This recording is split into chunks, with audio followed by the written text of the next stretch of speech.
뭐 소수 야당이라서 공간도 변변치 않은데 오늘 뭐 마이크까지 시원찮아서 죄송합니다. 마이크까지. 우선 김희석 대표님 당선과 취임을 축하드리겠습니다. 그리고 이렇게 방문해 주셔서 감사하다는 말씀을 드리겠습니다. 야당이라서 드릴 선물은 없고 그래도 이렇게 방문해 주셨으니까 먼저 말씀하실 수 있도록 다른 기회를 양보하겠습니다. 예. 아니 뭐 선물 말씀하시니까 사실 제가 오면서 아니 이거 우리끼리 이렇게 정당 간에 방문할 때는 뭐 선물 들고 가는 거는 없는 거죠? 하고 제가 우리 비서실장한테 여쭤봤습니다. 통상 어디 외국 가서 우리가 외국 손님들을 만난다면 손님을 들고 갈 텐데 선물을 들고 갈 텐데 이렇게 정당 간의 만남이어서 그런 것을 뭐 특별히 손에 들고 오거나 그러지는 않았지만 올 때 마음은 정말 과일이라도 들고 오고 싶은 그런 마음이었습니다. 우선 다시 한번 이렇게 따뜻하게 맞아주신 장동혁 대표님께 진심으로 감사의 말씀을 드립니다.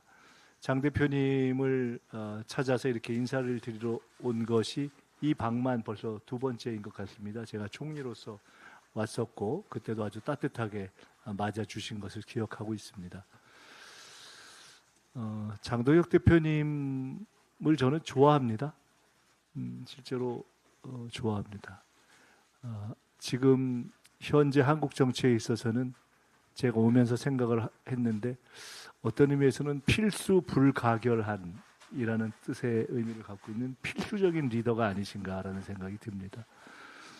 당원들의 안정적인 지지를 받고 계신 제1야당의 리더이시고 또 인품이 제가 평소에 이렇게 참 이렇게 늘 뵐 때마다 따뜻하고 늘 이렇게 미소 지어주시는 그런 인품이 좋으신 그런 또 리더시고 또 지난 저희가 1, 2년여의 과정을 거쳐오는 동안에 탄핵과 관련한 부분에 있어서는 저희들이 견해를 달리했지만은 그러나 계엄을 해제하는 과정에 있어서는 또 뜻을 함께 했던 그런 교차의 영역이 있는 또 그러한 중요한 또 역사적 분기점을 한번 같이 넘긴 그러한 리더이시기도 합니다. 그런 의미에서 저는 우리 장동혁 대표님의 어떤 역할 이런 것을 매우 의미 있게 생각하고 굉장히 오늘 감사하게 그런 마음을 갖고 찾아왔다 하는 말씀을 드리고 싶습니다. 제가 사실 지난번에 왔을 때는 별로 눈여겨보지 못했는데 오늘 이렇게 와서 보니까 이승만 대통령, 또 박정희 대통령, 김영삼 대통령 세 분의 사진이 걸려 있는 것을 처음 봤습니다. 제가 그렇지 않아도 며칠 전에 김영삼 대통령님 이후로 우리 보수 정당, 현재 국민의힘에 이르는 이 정당에도 민주주의의 역사가 함께 교차하고 있다라는 이야기를 한 적이 있는데 그래서 언제 한번 찾아뵈야 되겠다라는 생각을 했었는데 오늘 이렇게 뵈니까 저희가 완전히 먼 거리에 있는 것은 아니다. 저희들이 함께 발 딛고 있는 부분들이 많다. 민주주의, 또 시장 경제, 또 나라에 대한 애정 이런 것에 있어서 공통점이 있다는 생각이 들었습니다.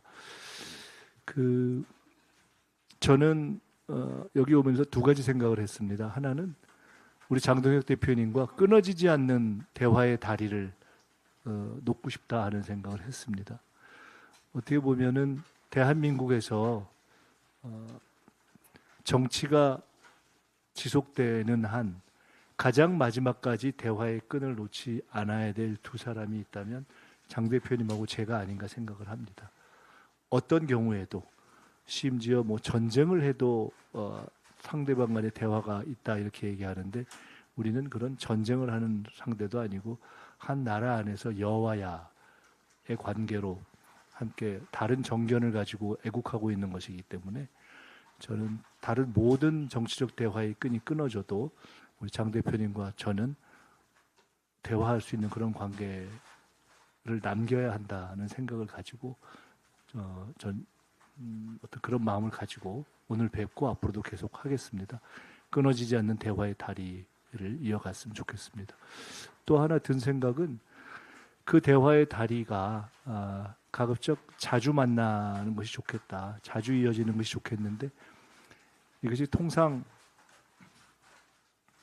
뭐 정례화, 뭐 상시화 그런 얘기를 하는데 저는 그걸 넘어서 그냥 수시화하면 좋지 않을까라는 생각을 했습니다. 사실 같은 국회 안에 있기 때문에 이것이 뭐 대통령님과 야당 대표의 관계도 아니고 굳이 그렇게 저희가 형식적일 필요가 있는가?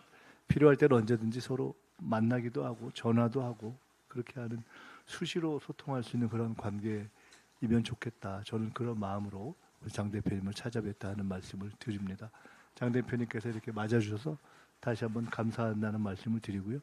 현재 국민들께서 걱정하고 계시는 많은 현안, 경제 문제, 민생 문제, 외교 문제 등등에 대해서 언제든지 편하게 말씀 주시면 저희들이 그것을 잘 말씀도 듣고 또 다른 부분 또 설명드릴 부분은 설명드리고 또 저희들이 또 이해를 구하고 싶은 부분은 더 자세히 말씀드리고 또 함께 할 수 있는 부분을 함께 하려는 노력을 최대한 하겠다 이렇게 말씀드리겠습니다. 고맙습니다.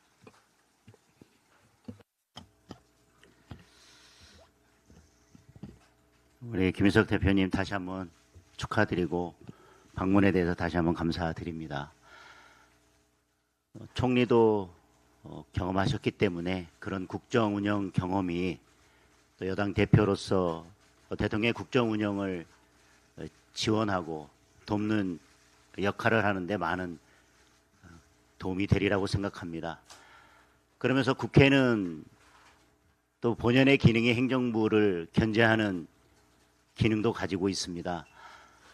특히 여당이 다수당일 때는 다수당이 행정부의 견제 기능을 함께 담당할 때 국회가 행정부를 견제할 수 있는 기능을 제대로 할 수 있다고 생각합니다. 그런 의미에서 총리로서의 국정 운영 경험을 되살려서 필요한 부분 또 국민들의 삶 그리고 국민들의 어려운 민생 그리고 경제를 위해서는 든든하게 대통령의 국정 운영을 뒷받침하되 또 국회로서 행정부의 견제 기능을 할 때는 야당과 힘을 합쳐서 행정부를 견제하는 기능을 함께 감당해 주십사 하는 부탁의 말씀을 먼저 드리겠습니다. 그리고 수시로 야당의 대표와 대화의 다리를 놓겠다. 그리고 대화가 끊이지 않도록 하겠다는 말씀에 대해서 감사하다는 말씀을 드리고 저도 상당 부분 공감을 합니다. 사실 여당 대표 그리고 야당 대표 대표실 거리가 그렇게 멀지 않습니다. 이게 얼마 되지 않는 거리인데 두 사람의 대화가 그동안 많이 있지 못했었습니다. 최고위에서 아니면 어떤 공식적인 자리에서 방송 카메라를 대고 대화하는 것보다는 서로 직접 만나서 수시로 대화를 하자는 그 제안에 저도 적극 공감을 하겠습니다. 그런 만남이 계속 이어지고 수시로 대화가 되는 그래서 정례화가 아니라 수시화되는 그런 여당 대표와 야당 대표가 됐으면 좋겠다는 말씀을 드리겠습니다. 네, 그러면서 조금 전에 또 현안에 관해서는 민생의 문제든 뭐 외교 안보의 문제든 경제의 문제든 모든 것을 열어놓고 듣겠다고 말씀 주셨고 처음 뵙는 자리이기 때문에 뭐 축하와 그런 감사의 말씀만 전하면 좋겠지만 그래도 야당 대표로서 우리 또 여당 대표님을 뵀으니까 몇 가지 우려의 말씀을 또 국민들을 대신해서 드리고자 합니다. 아까 말씀드린 것처럼 대통령의 국정 운영을 지원하고 적극 돕는 역할도 해야 할 것입니다. 저는 여당이 그런 역할을 할 필요가 있다는 것에 대해서는 뭐 다른 의견이 없습니다. 그러나 여야를 떠나서 국회는 국회로서 행정부를 견제하는 기능이 있기 때문에 국민을 중심에 두고 행정부를 견제하는 기능을 함께 해 주셨으면 하는 바람을 가지고 있습니다. 그런 의미에서 최근에 여러 현안 중에서 몇 가지 말씀만 드리려고 합니다. 첫째는 지금 대법원장의 대법관 임명 제청과 관련해서 여러 논란들이 있습니다. 그런데 대법원장의 대법관 제청에 관해서 표면적인 갈등이 있었던 것은 이번이 처음은 아니었던 것 같습니다. 2003년이었던가요? 노무현 대통령 시절에도 최종령 대법원장이 서성 대법관 후보로서 김용담 대법관 후보자를 추천했을 때 사실 대통령실과의 의견 조율 과정에서 서로 의견이 잘 맞지 않았고 그래서 김용담 후보를 제청했을 때 대통령실 청와대에서 불만을 표시하기도 했었습니다. 그러나 사법부의 독립만은 지켜져야 하고 그것이 법치주의의 근간이고 그게 민주주의를 지켜나가는 기본이라는 신념에서 노무현 전 대통령은 최종령 대법원장의 대법관 제청을 수용하고 임명했었던 사건이 있습니다. 저는 그것이 그래도 사법부의 독립을 지키는 것이 대한민국의 민주주의를 지키는 마지막 보루라는 그 신념에서 노무현 전 대통령께서 그런 결단을 보여주셨다고 생각합니다. 절차의 문제도 있을 수 있고 그 절차에 관해서 다른 해석도 있을 수 있을 것입니다. 그러나 절차보다 더 중요한 것은 대한민국의 법치주의입니다. 그리고 그 무엇보다 중요한 것은 사법부의 독립과 대한민국의 민주주의를 지키는 것입니다. 그것이 국민을 지키는 기본이 되기 때문입니다. 따라서 민주당이 노무현 정신을 계승하고 있는 그런 정당인 만큼 이번에도 사법부의 독립이라는 관점에서 그리고 법치주의를 수호한다는 관점에서 대한민국의 민주주의를 지킨다는 관점에서 그리고 국민들께서 어떤 결정을 바라시는지 그런 관점에서 이 문제가 잘 해결되기를 바라겠습니다. 그리고 여당 대표로서 이 문제에 관해서 국민 편에서 역할을 해 주실 것을 기대합니다. 두 번째, 최근에 초과 세수가 발생한 것을 가지고 100조 원 넘는 미래대응 기금을 만든다라는 논의가 있습니다. 저는 100조 원 넘는 이런 재정 규모의 기금을 운영하는 데 있어서 몇 가지 좀 신중하게 고려할 필요가 있다고 생각합니다. 우선 국민의 세금을 운영하는 데 있어서는 국가재정법에 기본적인 통제를 받는 것이 맞다. 그런데 그 어떤 기금이 국가재정법의 통제를 받지 않고 운영될 경우에는 결국 그것이 방만하게 운영되거나 본래 목적에 맞지 않게 운영될 가능성이 크다. 그런데 그 규모가 100조 원이 넘는다면 더욱 그런 면에 있어서 신중을 기해야 될 것입니다. 자칫 이것이 국가재정법상의 국회나 다른 어떤 통제를 피하기 위해서 우회적으로 마련되는 기금이라는 인식이 있게 된다면 그것이 국민들의 그런 기대와는 멀어지게 될 것이고 그 기금 운용에 있어서도 정상적인 그리고 건전한 기금 운용을 기대하기 어려울 수도 있습니다. 이것이 자칫 국가재정법상의 국회의 통제나 다른 통제를 회피하면서 운영되다 보면 결국 이게 예를 들면 지지율 대응 기금이나 아니면 선거 대응 기금이 아니냐라고 하는 오해를 불러올 수도 있을 것입니다.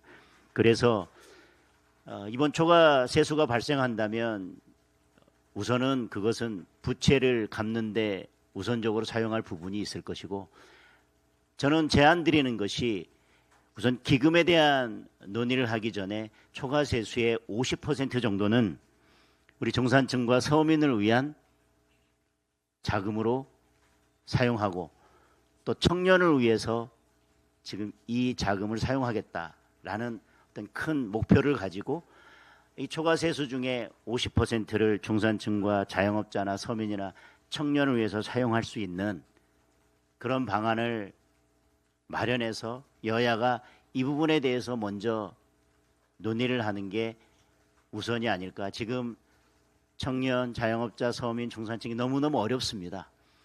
그래서 이분들의 어려운 삶을 살피는데 초과세수의 적어도 50%는 사용하자라는 제안을 드리고 싶습니다. 그리고 부동산 정책에 대한 말씀을 드리자면, 이재명 대통령께서 부동산 정책에 관해서 취임 전에는 여러 가지 국민들께 약속의 말씀을 주셨었습니다. 예를 들면 용산 국가공원을 시민에게 완전 개방하겠다, 이런 약속도 하셨었고, 세금으로 집값 잡는 일은 하지 않겠다라는 말씀도 주셨었습니다. 부동산 공시가격제도 개선을 통해서 과세 부담을 완화하고 종합부동산세의 억울함도 개선하겠다는 말씀도 하셨었습니다. 그리고 다주택자 양도세 중과를 한시 유예하겠다는 말씀도 주셨었고, 부동산 대출 규제를 완화하겠다, 그리고 민간 재건축과 재개발 규제를 완화하겠다라는 말씀도 주셨었습니다. 그런데 이런 부동산 정책과 관련된 입장들이 최근에 정부의 발표를 보면 그간의 약속이나 대선 공약과는 반대로 가는 측면이 있다. 저는 정부의 정책에 있어서 가장 중요한 것은 국민의 신뢰라고 생각합니다. 대선 공약이나 아니면 대통령의 어떤 입장을 발표하면 국민들은 그 발표나 공약을 믿고 그 신뢰에 기반해서 여러 가지 선택들을 하게 됩니다.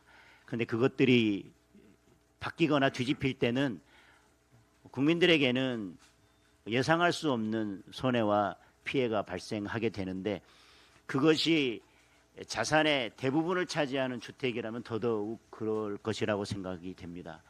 주택 정책만큼은 저는 국민들이 신뢰할 수 있고 일관성 있는 기조 위에서 이루어져야 된다고 생각합니다. 그리고 기본적으로는 많은 혼란들을 없애고 그것이 장기적으로 어떤 부작용이 없도록 하려면 시장 질서에 기반해서 그런 정책을 펼치되 시장이 실패하는 부분에 대해서 보완하는 방향으로 나아가야지, 기본적으로 시장 질서를 무시하는 전제 위에서 정책을 펼치고 시장 질서에 대해서 예외적으로 인정하는 방향으로 가면 장기적으로는 여러 부작용이 발생할 수밖에 없다고 생각합니다.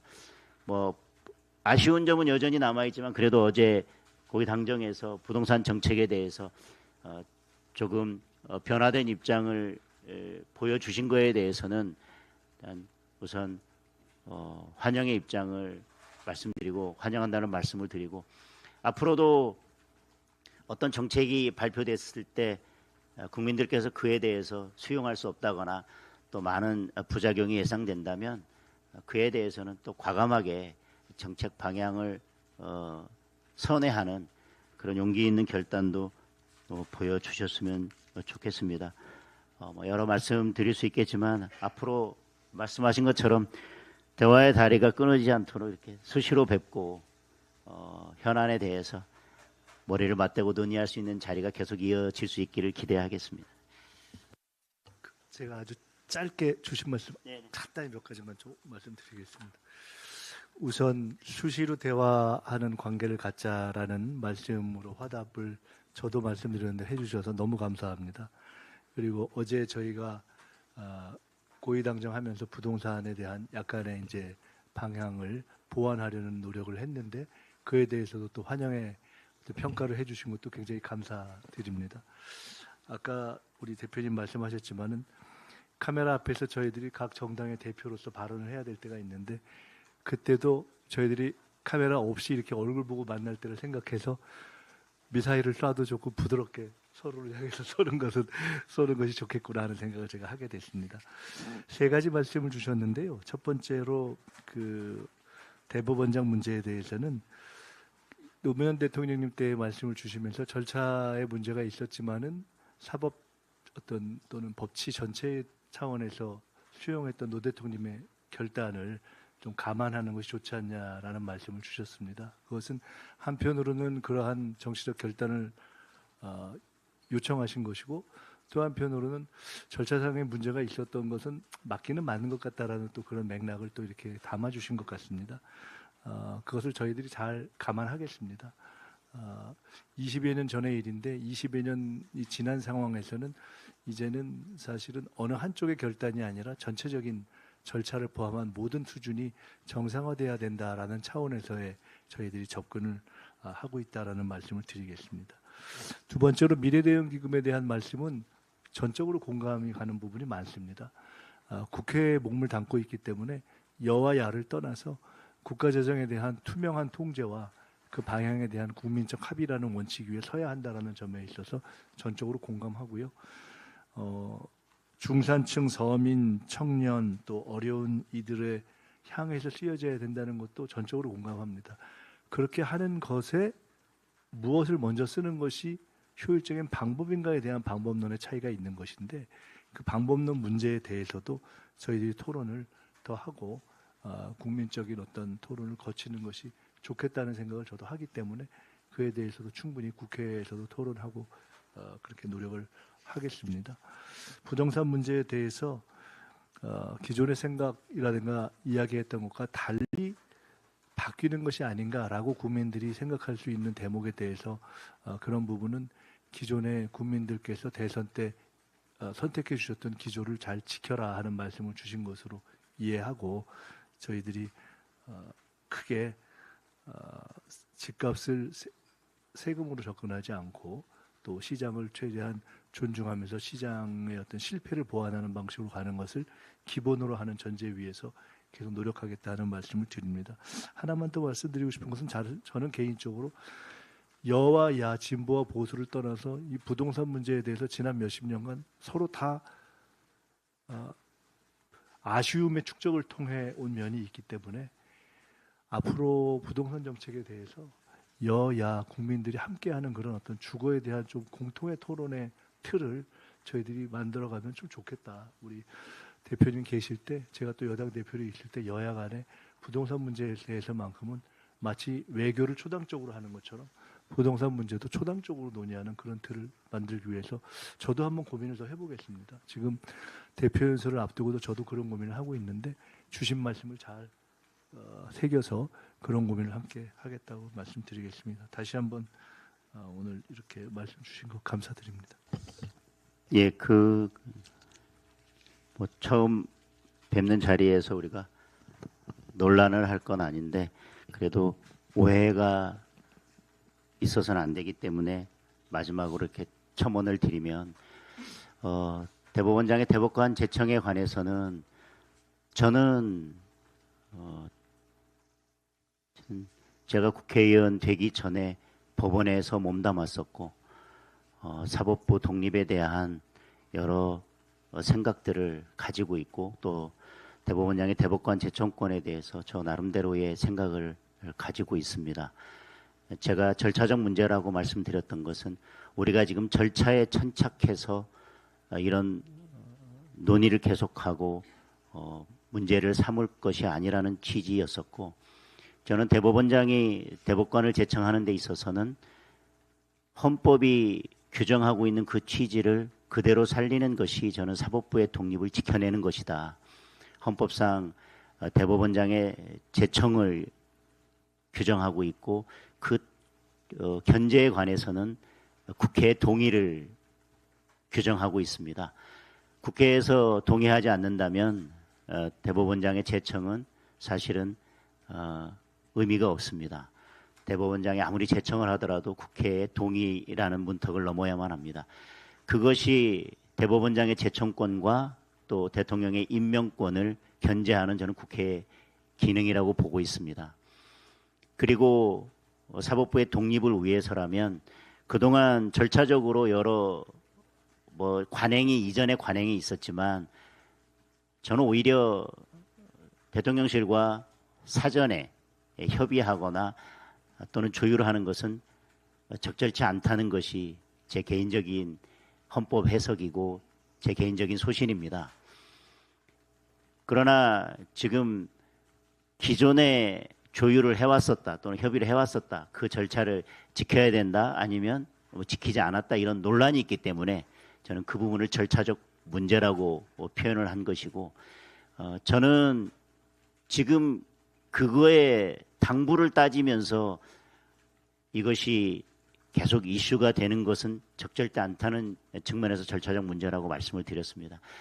저는 절차에 문제가 없고 오히려 대법원장의 대법관 재청권은 그 자체로서 사법부 독립을 위해서 고유한 권한으로 존중돼야 된다. 그리고 그것을 국회가 견제할 수 있도록 동의 절차를 마련해 놨기 때문에 그 대법원장의 재청권은 국회 안에서 견제가 이루어지고 대통령은 그에 따라서 임명하는 절차가 맞다고 생각을 합니다. 결국은 여야 대표가 처음 상견례하는 자리에서도 이 논란이 되고 절차에 관해서 서로 다른 입장을 가지고 있습니다. 이런 그 절차에 관한 것은 헌법에 있어서 명확한 규정이 있고 또 그것은 이 대법관 재청에 있어서 무엇이 더 중요하냐를 생각한다면 저는 쉽게 해결될 수 있는 문제라는 차원에서 절차적 문제에 너무 무게를 두지 말자고 말씀을 드렸던 것입니다. 저는 이 절차를 어떻게 하는 것이 맞는지 헌법의 원래 취지는 어떤 건지 이 절차적 문제를 해석함에 있어서도 사법부 독립 그리고 법치주의 그 관점에서 생각한다면 이 절차의 문제의 해석도 저는 쉽게 해결될 수 있으리라고 생각합니다. 앞으로 많은 대법관을 임명하고 또 대법원장이 제청해야 되는 절차가 앞으로 계속 반복될 것입니다. 저는 이것이 그 앞으로의 대법관 제청에 있어서 임명에 있어서 어떤 기준이 될 것이기 때문에 지금 무엇이 사법부의 독립을 위해서 법치주의를 위해서 필요한 것인지 그리고 지금 이런 논쟁이 자칫 대통령과 연관 지어져서 바라보게 된다면 결국 국민들이 이 문제를 어떻게 바라볼 것인지 그리고 결국 이것이 또는 대통령실과의 사전 조율의 문제 그래서 사전 협의의 문제로 다시 돌아가서 결국은 협의하거나 조율하는 절차로 마무리되어지고 그렇게 결론 지어진다면 국민들께서 우리 대법원을 어떻게 바라볼 것인지 그리고 앞으로 진행될 여러 재판에 대해서 국민들께서 어떤 신뢰를 보이실 것인지 많은 것들이 걸려있는 문제이고 노무현 전 대통령과 달리 지금 이재명 대통령이 직면하고 있는 여러 사법적 문제와 연관지어진다면 저는 더욱 이 문제에 대해서는 국민적 의혹이 없이 또 국민들께서 다른 관점에서 이 문제를 바라보지 않도록 더 깔끔하고 투명하고 더 분명하게 이 절차가 마무리되어져야 된다고 생각을 합니다. 처음 뵙는 자리에서 마치 논쟁처럼 이 문제를 말씀드리게 돼서 죄송스럽게 생각을 합니다.